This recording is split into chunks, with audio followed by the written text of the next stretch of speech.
अंग्रेजों जब भारत में आए तब आम लोग एकदम सीधे सरल थे, लेकिन जो राज कर रहे थे वो राजा ज्यादातर अयासी मौज शौक में डूबे हुए थे। अंग्रेजों चालक लोमड़ी जैसे थे। उनके पास उस समय युद्ध के सबसे अच्छे हथियार थे। अंग्रेजों ने व्यापारी मथक के लिए राजाओं से मंजूरी ली और साथ में अपना लश्कर खड़ा किया जो उस समय शिस्त और अच्छी ट्रेनिंग वाला था। भारत के राजा उनकी कमजोरी अंग्रेजों को मालूम थी। किसी भी दो प्रदेश के राजाओं को आपस में नहीं बनती थी। वो दूसरों को मारने के लिए अंग्रेजों की मदद चाहते थे। अंग्रेजों ने वो बंदर जो दो बिल के बीच रोटी का भाग आपस में बेचने के लिए उसमें से खाता गया, ठीक वैसे ही चालाकी, अकलमंदी, राजाओं के आपस का झगड़े और देशद्रोही लोगों का साथ पाकर मुट्ठी भर अंग्रेजों ने पूरा भारत पर कब्जा किया और उसके लिए लश्कर में सैनिक भी भारत में से ही भर्ती किए। अंग्रेजों को भारत को गुलाम बनाने के लिए कोई कुटिल अथवा और किसी तरह की योजना बनाने की जरूरत ही नहीं थी। भारत के लोग तो जैसे अंग्रेजों के गुलाम बनने के लिए बेताब होकर तैयार बैठे थे। यह कोई नई बात नहीं थी। ये तो सिकंदर के आक्रमण से या शायद उससे भी पहले शुरू हो चुका था। भारत पर हमला करने वाले लगभग सभी हमलावर एक छोटे से खैबर पास दर्रे से होकर आते थे।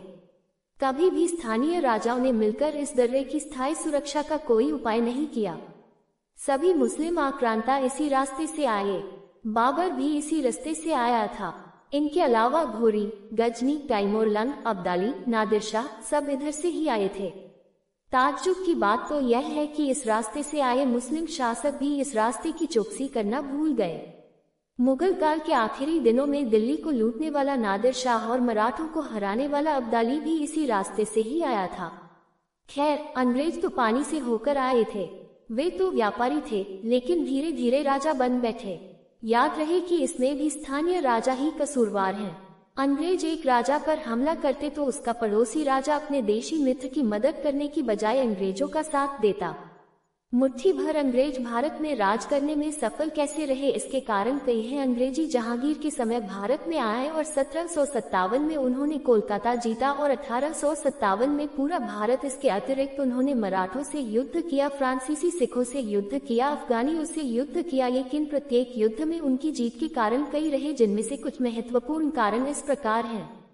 मजबूत वित्तीय पूर्तिकर या वित्तीय सुदृढ़ता। अंग्रेज वित्तीय रूप से मजबूत थी क्योंकि कंपनी ने कभी भी व्यापार एवं वाणिज्य के कोण को धूमिल नहीं होने दिया। कंपनी की आय इतनी पर्याप्त थी कि उसने न केवल अपने अंशधारियों को अच्छा लाभांश प्रदान किया, अपितु भारत में अंग्रेजों द्वारा युद्ध को भी वित्तीय सहायता दी। राष्ट्रवादी अभियान। इन सबसे ऊपर आर्थिक रूप से अग्रसर ब्रिटिश लोग भौतिक उन्नयन में विश्वास करते थे और अपने राष्ट्रीय गौरव पर अभियान करते थे, जबकि कमजोर विभाजित स्वार्थी भारतीय अज्ञानता एवं धार्मिक पिछड़ेपन में डूबे हुए थे और उनमें अखंड राजनीति राष्ट्रवाद की भावना का अभाव था। असैनिक अनुशासन। कंपनी के अधिकारियों एवं सैनिकों का असैनिक अनुशासन एक अन्य कारक था। उन्हें उनकी विश्वसनीयता एवं कौशल न कि वंशगत या जाति और कुल के आधार पर कार्य सौंपे जाते थे। वे स्वयं कड़े अनुशासन के अधीन थे और उद्देश्यों के प्रति जागरूक थे। इसके विपरीत भारतीय प्रशासक और सैन्य अधिकारी अक्सर गुणों एवं योग्यता की उपेक्षा करते हुए उनकी क्षमता संदेहजनक थी और वे प्रायः अपने निहित स्वार्थों को पूरा करने के चलते विद्रोह एवं विश्वासघाती हो जाते